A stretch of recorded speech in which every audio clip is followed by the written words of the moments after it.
Assalamualaikum warahmatullahi wabarakatuh. Bismillahirrahmanirrahim. Alhamdulillahi rabbil alamin. Wassalatu wassalamu ala sayyidina Muhammadin wa ala alihi wa sahbihi ajma'in. Sidang penonton dan dirahmati Allah, alhamdulillah bersyukur kita kepada Allah SWT.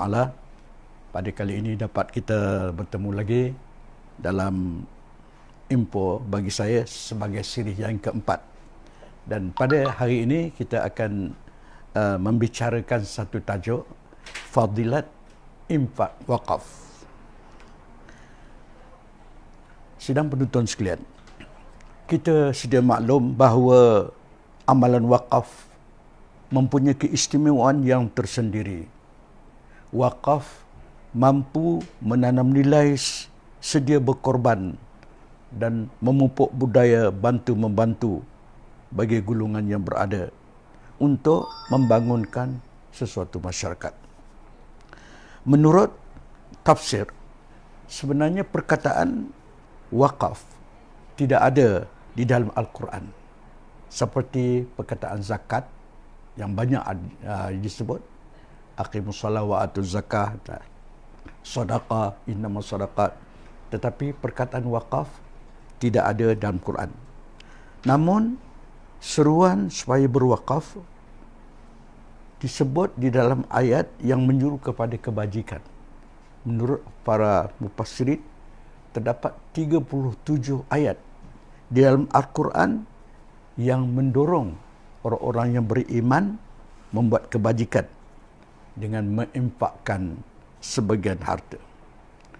Antara perkataan di dalam Quran yang dikatakan termasuk dalamnya iaitu berkenaan waqaf, seperti dalam Quran perkataan al-bir, kebajikan, al-khair, al-ihsan, al-ma'ruf. Itu benda-benda yang baik, kebaikan, dan termasuk dalam waqaf. Contohnya dalam kata-kata surah Ali Imran ayat 92, Allah berfirman, A'udzubillahi minasyaitonirrajim. Lan tanalul birra hatta tunfiqu mimma tuhibbun. Al-birra tu dikata termasuklah dalamnya waqaf. Lan tanalul birra, kamu tidak sekali-kali akan mencapai hakikat kebaktian, kebajikan dan kebaktian yang sempurna, hatta tunfiqu mimma tuhibbun, sehingga kamu dermakan, infakkan sebagian dari apa yang kamu sayangi. Jadi kebajikan maksud itu dimasukkan waqaf. Begitu juga dalam ayatnya lain, dalam surah Al-Hajj ayat 77, Allah berfirman, A'udzubillahi minasyaitonirrajim. Ya ayyuhallazina amanu ruk'u wasjudu wa'budu rabbakum waf'alul khaira la'allakum tuflihun. Wahai orang-orang yang beriman, rukuklah serta sujudlah. Maknanya salat ni yang mengerjakan salat. Dan beribadahlah kepada Tuhan kamu. Wa'budullah, maknanya mentauhidkan Allah. Kemudian disebut waf'alul khaira, maknanya kerjakanlah amal-amal kebajikan. Jadi al-khaira tu termasuklah waqaf. La'allakum tuflihun, supaya kamu berjaya di dunia dan di akhirat. Kemudian selain pada itu, satu lagi ayat, antara ini sebagai contoh perkataan ihsan. Dan Quran ihsan itu juga dimaksudkan berkenaan, termasuklah berkenaan dengan waqaf. Contohnya seperti ayat dalam surah Al-Baqarah ayat 155, A'udzubillahi minasyaitonirrajim. Wa anfiqu fi sabilillahi wa la tulqu bi aydikum ila tahlukah wa ahsinu innallaha yuhibbul muhsinin. Belanjakanlah yakni apa yang ada pada kamu kerana menegakkan agama Allah, dan janganlah kamu sengaja mencampakkan diri kamu ke dalam bahaya kebinasaan dengan bersikap bakhil. Wa ahsinu, dan baiklah sebaik-baik dengan usaha dan perbuatan kamu. Ini wa ahsinu termasuk waqaf, buat baik. Innallaha yuhibbul muhsinin, sesungguhnya Allah mengasihi orang-orang yang berusaha memperbaiki amalannya. Jadi balasan yang baik, ya, balasan orang yang berbuat baik, maka dia akan mendapat ganjaran. Dalam surah Hud ayat 114, a'udzubillahi minasyaitonirrajim, innal hasanat yuzhibnas sayyiat zalika dzikra lizzakirin. Sesungguh amal-amal kebajikan, sesungguh amal-amal kebajikan yang kita lakukan, terutama ibadat sembahyang lah dan lain-lain, termasuklah wakaf, iaitu merupakan yuzhibnas sayyiat, ya, menghapuskan kejahatan. Amalan kebaikan kita buat menghapuskan kejahatan kita. Maknanya kalau seorang tu buat dosa, banyak dosanya, tapi bila dia buat kebajikan, dia boleh kurang sikit. Jadi dosa itu ibarat dikatakan sebagai titik hitam. Jadi bila buat dosa kurang dengan bersih. Begitu juga antara ciri-ciri ihsan atau yang dikasihi Allah dan Rasulnya ialah menderma lebih dari zakat yang diwajibkan, iaitu menyumbang dalam bentuk sedekah sunat yang disebut dalam ihsan ni. Ya. Ada orang kata, berapa banyak dia nak wakafkan. Zakat sudah tentukan 2,5%. Kalau RM100, RM2,5. Wakaf berapa?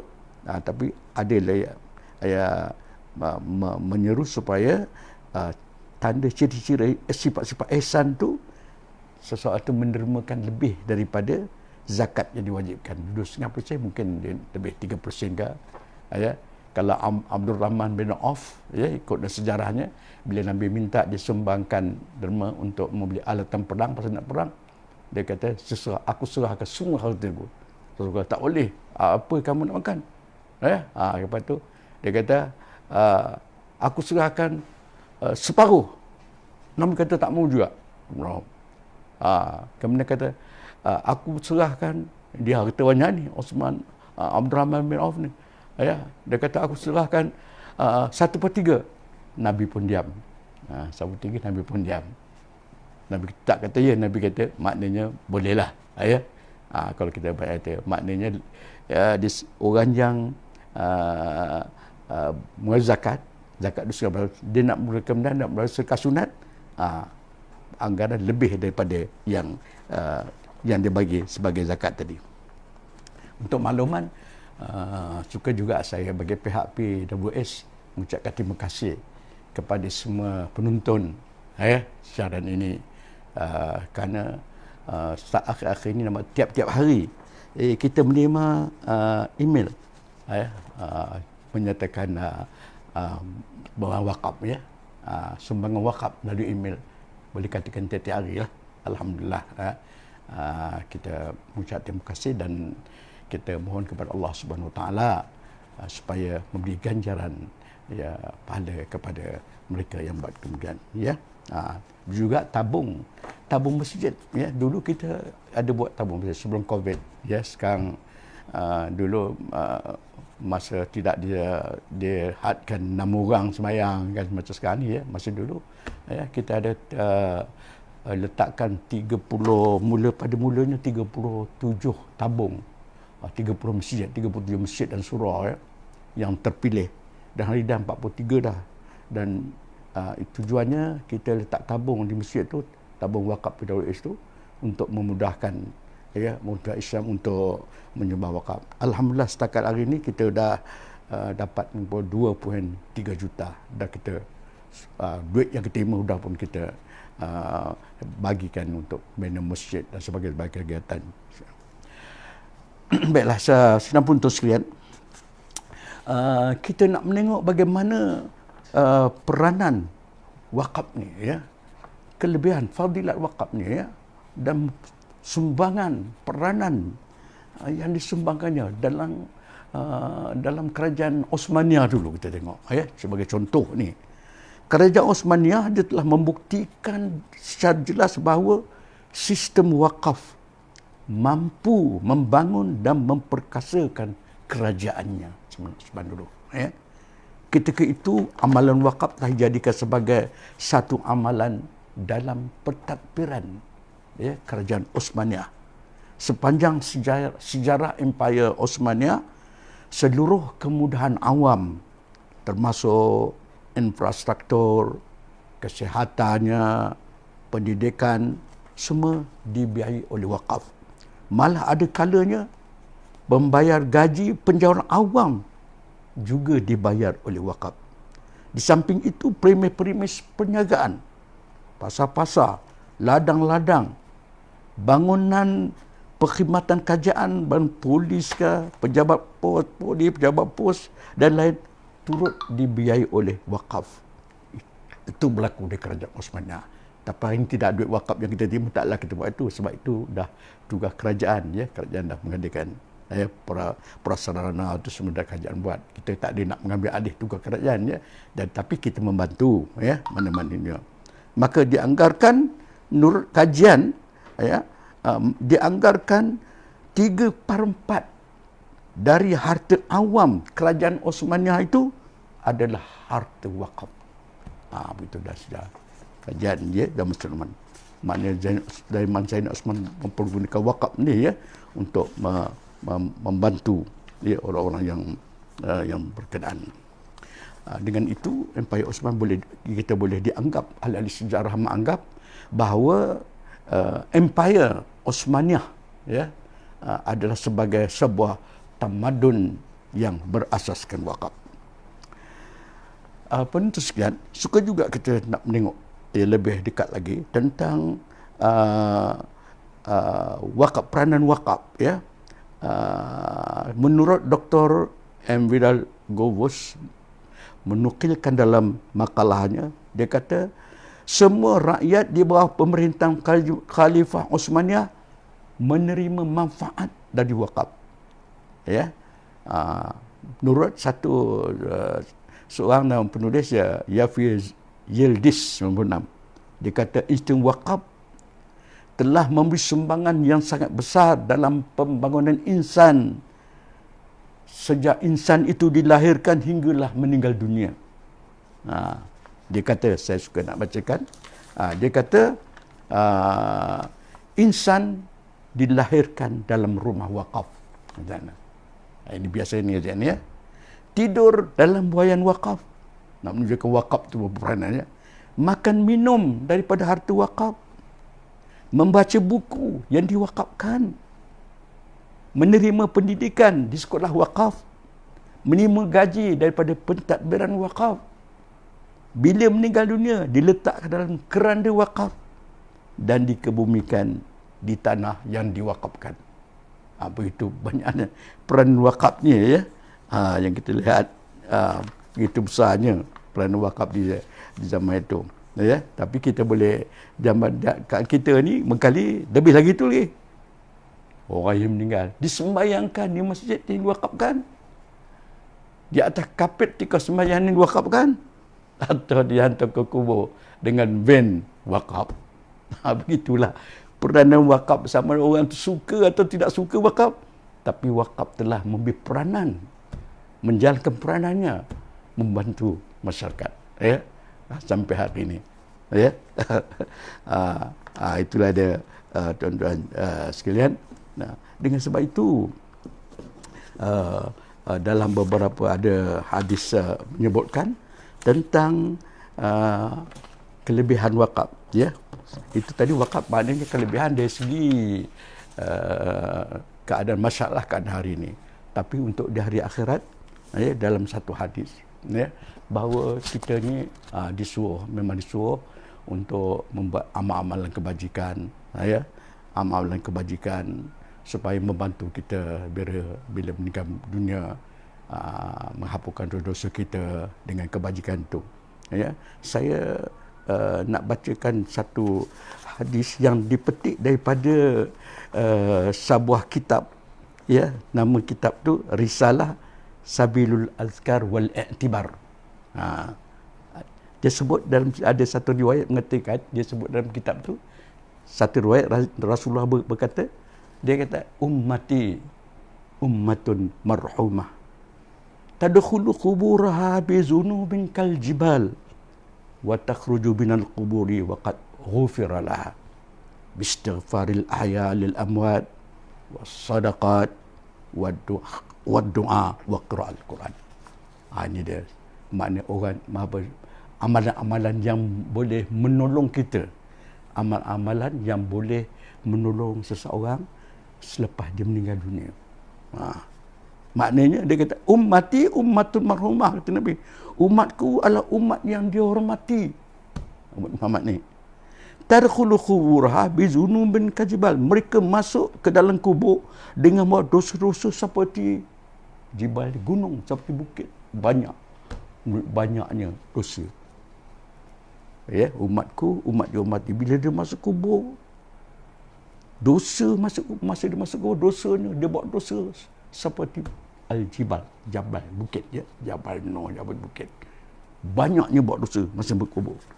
Kemudian wa takhruju minal quburi wa qad ghufiraha, dan dia keluar dari kuburnya telah diampun dosa itu. Pasal hari kiamat, bila hari kiamat dibangkitkan daripada kubur, dosa yang banyak tu sudah diampunkan. Bila Nabi cakap macam itu, sahabat-sahabat ni heranlah, sahabat macam mana masa masuk kubur tu dosa begitu banyak. Bila bangun dia habis betul tu. Katanya bistighfar al-ahya lil amwat, dengan istighfar orang yang hidup, tak ada orang yang mati. Orang yang hidup, Allahumma ighfir lahu. Ada. Ya. Kemudian kedua, was-sadaqat, dan sedekah itu termasuklah wakaf. Dengan sebab dia wakaf harta itu, wakafnya dia meninggal tapi harta wakaf tu dimanfaatkan oleh orang hidup. Kalau dia beri masjid, orang sembahyang masjid. Kalau dia beri kapit, orang sembahyang atas kapit dia. Kalau dia bawa Quran, orang baca Quran dapat pahala. Kalau dia bina sekolah, orang sekolah dia dapat pahala lagi. Macam dia. Itu dah. Kata wassadaqat wad doa, dan doa orang yang hidup, wa qiraatul Quran, dan membaca Quran. Jadi orang tu mati, maknanya orang yang hidup ni memberi manfaat yang besar kepada orang yang mati. Itu dikatakan Nabi kata kalau tidak ada orang yang masih hidup, maka binasalah segala orang yang telah mati. Nah, ni dari hadis Rasulullah menaikkan. Maksudnya tidak ada lagi orang yang hidup mendoakan dan berlaksan tadak, maka ke neraka lah si mati. Tapi orang hidup ni doakan. Jadi hadis tadi, ya, dua. Yang pertama, bistighfar, iaitu istighfar, mohon ampun orang yang hidup kepada mati. Orang ni Allahumma ighfir lahu, Allahumma, hanya kita doakan pada orang yang mati. Doa yang paling afdal sekali dalam salat dan salat jenazah. Dan utama, doa yang paling utama, orang yang paling hampir kekeluargaan dengan jenazah tu, anak dia, kalau anak ni tak ada, misalnya adik-beradik dia, pak saudara dia, orang yang hampir, itu doanya berdoa bil istighfar, orang yang hidup. Maknanya dalam ikut mazhab Syafi'i, ya, doa kita ni sampai, ya, doa ada, ataupun doa dan sembahyang Allahumma ighfir laha, Allahumma ighfir, ampunkan baginya. Kalau lelaki, perempuan, Allahumma ighfir laha. Ataupun orang beritahu kita, ni dah, kita dah biasa jadi amalan kita untuk sahabat meninggal, kita pun, ya Allah, cucu dia rahmat kat taruhnya, ya Allah, ampunkan dosanya. Dengan penuh ikhlas kita cakap, maka insya-Allah Tuhan ampunkan dosa Allah. Dosanya orang ni seramai orang minta ampun. Itu mau kita banyak kawan yang baik, ya, ramai kawan baik, sahabat-sahabat semua, dia tahu. Kalau musuh kita tuan-tuan mati, dia diam je kayak, ya, dalam mati itu apa kerahasiaan kau, eloklah kau begitu. Tapi kalau sahabat sahabat kita tentu dia mendoakan. Doa tu boleh menghapuskan dosa yang banyak tadi, kurang doa. Itu kata Nabi, bistighfar al-ahya ila, orang yang hidup kepada orang mati. Lebih-lebih anak sentiasa mendoakan bapa dia, supaya ampunkan dosa bapa dia yang telah meninggal lah, ya, yang telah begitu banyak berjasa kepada dia. Yang kedua tadi Nabi kata was-sadaqat, itu juga boleh menghilangkan dosa. Sedekah tu ada dua, sedekah yang biasa, ya, sedekah umum, dan sedekah dengan maksud sedekah jariah dengan wakaf, ya. Was-sadaqat ni dua. Sedekah biasa pun dapat pahala juga. Kita bagi orang tu apa? Duit, kita dapat pahala. Itu juga. Kalau hari Jumaat, hari Jumaat kita solat Jumaat misalnya, kita ada tabung lalu tu, kita boleh ini dalam mati ini RM1 ni untuk, kalau RM1 lah, tapi saya mungkin dia lebih lagi, kata contohnya ini RM1 untuk bapa saya, RM1 untuk ibu saya, misalnya sungguhannya RM1 tu. Jadi kita pun dapat pahala dan dapat ganjaran pahala kepada orang mata dia. Kita sumbangkan. Tu wasarakat. Dulu dah kita cerita bagaimana orang tanya Nabi, boleh ke orang yang meninggal ni kita wakaf kan? Nabi kata boleh. Boleh, kita boleh. Kita masuk dalam tabung tu, niatkan untuk mak saya yang telah berjasa mengandungkan saya, didik saya. Atau misalnya ni bapa saya yang telah mensekolahkan saya hingga berjaya saya dapat pekerjaan baik ini, hasil daripada didikan ayah saya terkeluarkan. Masukkan dalam tabung wakaf ni, wakaf untuk ayah saya. Ayah kita dapat pahala, tapi kita dapat pahala tak? Kita pun dapat pahala juga. Tak kuat kita dapat pahala, yang ayah kita dapat diampunkan dosanya. Sedekah ni tadi, wakaf yang dimanfaatkan, itu yang disebut dalam waladun salih, anak yang salih, yang mendoakan. Selain berdoakan, apa juga amal yang dibuatnya, cuma dia diniatkan untuk bapa dia. Kemudian yang ketiga tadi, doa, dan doa, biasa dia doakan, ya Allah ampunkan dosanya, ya dia ampunkan dosa, atau doa masukkan dan kumpulan orang-orang yang saleh dan sebagainya. Doakan, doakan masukkan dia ke syurga, itu doa. Lepas sembahyang, bukan sembahyang bila-bila ajalah, selalu mendoakan, itu bersedekah, doa. Kalau dawan majlis tahlil apa semua tu, kan dia doa Allahumma ja'al wa ausil wa taqabbal sawaba Quran, baca Quran, doa, dan juga membaca Quran, baca Quran, wa qiraatul Quran, dan baca Quran. Kita baca Quran, tiap-tiap huruf kita baca tu dapat pahala. Kalau kita niatkan kita baca Quran, hasil pahala tu kita untuk ibu kita, untuk ayah kita. Kita baca Quran dengan baca elok-elok, dengan penuh tajwidnya punya, dan selain tu kita baca memang dapat pahala lah. Kita niatkan pahala bacaan kita ni, kita niatkan untuk ayah kita. Maka itu menambah dia amalan dia dan mengurangkan dosa-dosa dia. Dalam tahlil Allahumma ja'al, selalu kita baca, wa ausil wa taqabbal sawaba ma qara'nahu minal Qur'anil azim, dibaca oleh imam. Kalau kita buat tahlil, semua tahlil ni, tahlil tu perkataan la ilaha illallah tu tahlil, majlis. Kadang orang ingat tahlil tu memang tak ada dalam hadis saja. Hadis menyuruh tahlil tak ada. Tapi hadis menyuruh kita baca Al-Quran, berzikir. Kalau la ilaha illallah tu namanya tahlil. Kalau subhanallah tu namanya tasbih. Ada nama-namanya. Ada orang dia tak suka tahlil, dia kata tahlil ni tak ada ni, tak ada suruh. Memang tak ada dalam hadis, tak ada dalam hadis ke apa. Hendaklah kamu tahlil, tak ada. Tapi istilah orang kita tahlil tu, dalamnya tu ada membaca Quran, ada berzikir, ada istighfar dalam kumpulan tadi, bacaan tadi. Itu semua kalau kita baca bersungguh-sungguh dengan ikhlas, itu akan membantu kepada arwah atau kepada orang yang kita hadir tadi, meraihkan dia. Kalau kita hadir dalam majlis-majlis bacaan, zikir sebagainya, nak dapat pahala kita baca bersungguh-sungguh dengan ikhlas, bukan diam, kita lebih-lebih kurangkan, itu tak ada apa-apa lah. Tak ada apa-apa, bersungguh. Kalau kita berzikir tahlil la ilaha illallah, tahlil bersungguh-sungguh, tahlil la ilaha, betul-betul kita buat, itu istilah tahlil tu la ilaha illallah. Kalau subhanallah namanya tasbih. Kalau bismillahirrahmanirrahim, basmalah. Kalau auzubillah itu ta'awuz, auzubillah ada dia punya istilah ya. Ada. Baik. Tadi ada 4 perkara tadi.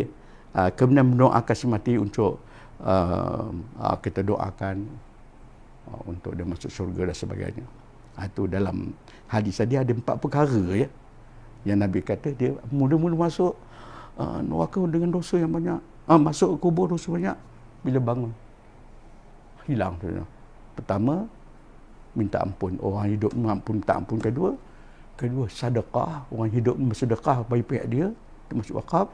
Ketiga, sentiasa mendoakan dia. Yang keempat, membaca Quran. Dan pahala yang kita baca tu, kita pada dia. Itu berkata, yang menolong, ya, menolong orang yang tinggal, yang telah yang meninggal dunia tadi, ya. Sedang menonton sekalian, selain daripada itu, kita balik kepada kelebihan tadi, ya, amalan kebajikan, ya, atau dosa, ya. Ganjaran pahala kalau orang tu buat kebaikan, ya, ganjaran pahala nak sebut juga, ya, dalam satu pahala amalan baik ni, ya, Allah menjanjikan, Allah kata man jaa bil hasanati falahu asyru amsalha. Siapa yang membuat satu amalan kebajikan, falahu asyru amsalha, akan digandakan oleh Allah dengan 10 ganda. Paling kurang tu. Tapi ayat lain, wallahu yudha'ifu liman yasha, tapi Allah akan gandakan dia banyak lagi. Ya, ini kalau seorang yang buat kebajikan, dia yakin, semacam Sayyidina Osman contoh, dia yakin tiap kebajikan tu Tuhan dah janjikan 10. Nak cerita bagaimana, ya, bagaimana Sayyidina Osman ni, nak cerita ujung ni, ya. Dan satu kisah, Sayyidina Osman ni balik daripada berniaga daripada Syam, bawa barang dagangan lah, bawa balik pergi Syam berniaga, balik bawa dengan 10 ekor unta syarat dengan gandum, bawa sampai ke Madinah. Jadi berhenti satu tempat, masjid berhenti tempat, memang tempat berdagang lah, tawar menawar di situ, ya, satu tempat tu. Dan orang kaya, orang perniagaan ni lah, ya, orang perniagaan di situlah berkumpul nak membeli. Siapa juga bawa barang dagangan tu, di situlah tawar menawar. Sayyidina Osman ada 10 ekor unta di luar bangunan tadi. Tiap unta tu penuh dengan gandum. Kemudian ahli-ahli perniagaan dalam tu, dia macam tawar menawar lah, ya, nak membeli. Ada satu orang tu kata, Sayyidina Osman, saya sanggup bagi kamu keuntungan 10% daripada gandum yang ada itu. Osman tak mau dia. Ya, tak mau. 10% tak mau. Mana kau 100 guni, 10 guni lah. Ya. Keuntungannya 10%. Ya, keuntungan. Orang lain tawarkan, naik lagi 15%. Naik 20%. Syekh Osman masih tak mau juga. Naik 20, naik 30. Dan nampak orangnya heran. Heran orang ahli-ahli perniagaan ni, ya. Sudah begitu keuntungan banyak untuk masyarakat. Ya. Kemudian ada satu orang yang dia ni orang maknanya bisnes besar lah. Dia tawarkan 50% baik keuntungan daripada jumlah gandum tadi, daripada harga gandum tadi. Ya. Tak menjawab. Masing-masing beli. Siapa nak beli? Siapa? Syekh Osman jawab perlahan. Ada orang yang telah menjanjikan saya dengan 10 kali ganda. Bukan 10%. 10 kali ganda membayar, menjanjikan saya dengan 10 kali ganda. Orang semua heran dia. Soalan macam Syekh Osman macam dah tak sempurna lah, akal yang itulah. Tak pernah sabar. Kalau 100 guni gandum nak bayar 10 kali, 1000 guni gantinya. Mana Sabah? Bukan persen. Ganda. Masing-masing tengok. Macam siapa Osman? Siapa? Dia kata, Allah Subhanahu Wa Taala telah menjanjikan dengan ganjaran 10 kali ganda sekiranya aku sedekahkan kepada miskin. Barulah orang tengok. Barulah orang tahu. Itu yang dia. Pasal Sayyidina Osman, dia berpegang kepada ayat man jaa bil hasanati falahu asyru amsalha. Barang siapa yang membuat satu kebajikan kepada Allah akan beri 10 kali ganda. Dia ucapkan. Belum lagi ayat yang lain, wallahu yudha'ifu liman yasha. Allah melipat ganda ganjaran pahala kepada siapa saja yang dikehendakinya. Tengoklah wakaf, wakaf. Allah akan ambil ganjaran pahala. Kau ikut semangat, sekurang-kurang 10 ganda. Ya? Mungkin Allah lebih daripada itu. Begitulah sahabat-sahabat Nabi yang beriman kepada Rasulullah. Yang yakin apa yang disumbang tu pasti Allah akan bagi ganjaran pahala. Dengan sebab itu kepada penonton sekalian, marilah kita menyumbangkan sebahagian daripada rezeki yang Allah beri pada kita untuk wakaf. Tapi saya cadangkan untuk memboleh kita istiqamah, kekal tetap aja kita boleh buat potongan gaji, kita boleh buat potongan melalui bank, jadi bank tetap hantar kepada lembaga wakaf kita, lembaga wakaf, supaya dapat kita gunakan duit itu untuk manfaatkan supaya penyumbang-penyumbang insya-Allah mendapat ganjaran pahala dari Allah. Sekian saja, dan saya mohon maaf sekiranya ada salah silap, dan kita akan menyambung lagi akan datang kepada siri yang bicara yang kelima insya-Allah. Wabillahi taufiq wal hidayah. Wassalamualaikum warahmatullahi wabarakatuh.